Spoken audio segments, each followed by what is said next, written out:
তো এই তালাকের ক্ষমতা শরিয়তের পক্ষ থেকে একমাত্র পুরুষকেই দেয়া হয়েছে এবং তালাক দিতে চাইলে সে পুরুষই দিতে পারবে। মানে এটাই হচ্ছে শরিয়তের সিদ্ধান্ত। এখন যে ব্যাপকভাবে মহিলারাও দিচ্ছে, কোর্টে যাচ্ছে বা কাজী সাহেবের কাছে যাচ্ছে, এক্ষেত্রে কথা হচ্ছে স্ত্রী কর্তৃক স্বামীকে তালাক দেওয়া জায়েজ কিনা?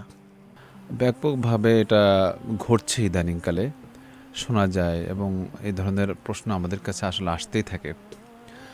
তো আসলে তালাকটা শরিয়াতে বৈধ করেছে, সাথে সাথে কথা বলে দিয়েছে যে তালাকটা হচ্ছে সবচেয়ে জঘন্যতম একটি হালাল মানে বৈধ কাজ, যেটা একান্ত না করলেই নয়, না হলেই নয়, তাই মানে করতে হয়েছে শরিয়াতকে মানে বৈধ আকারে।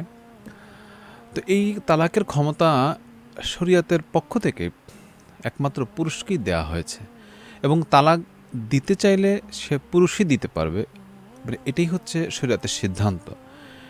এখন যে ব্যাপকভাবে মহিলারাও দিচ্ছে, কোর্টে যাচ্ছে বা কাজী সাহেবের কাছে যাচ্ছে, এক্ষেত্রে কথা হচ্ছে যদি পুরুষ তার কর্তৃক মহিলাকে তালাকের অনুমোদন দেয়, যেটাকে তাফবিজ তালাক বলা হয়, তাহলে মহিলার এই অধিকার আছে, সে তার উপরে তালাক গ্রহণ করতে পারে। হ্যাঁ, এটা একটা বিষয়, তালাক গ্রহণ করার বিষয়। অর্থাৎ সে যদি বলে যে আমি তালাক গ্রহণ করেছি অধিকার দেওয়ার পরে, তাহলে সে নিজে তালাক প্রাপ্ত হয়ে যাবে। কিন্তু তার পক্ষ থেকে পুরুষকে তালাক দেওয়ার তো কোনো অধিকার নেই বা দেওয়ার বিষয় নেই। তালাকটা পতিতই হয় হচ্ছে মহিলার উপরে।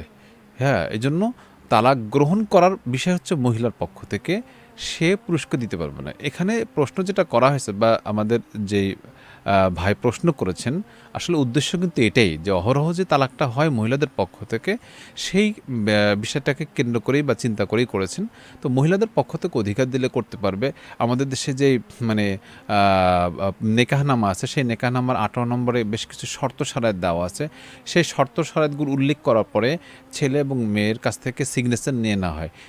যেই সিগনেচারটা নেওয়া হয়, সিগনেচারটার অর্থ হচ্ছে ছেলে মেয়েকে তালাকের অধিকার দিয়ে দিল কিছু শর্ত সাপেক্ষে।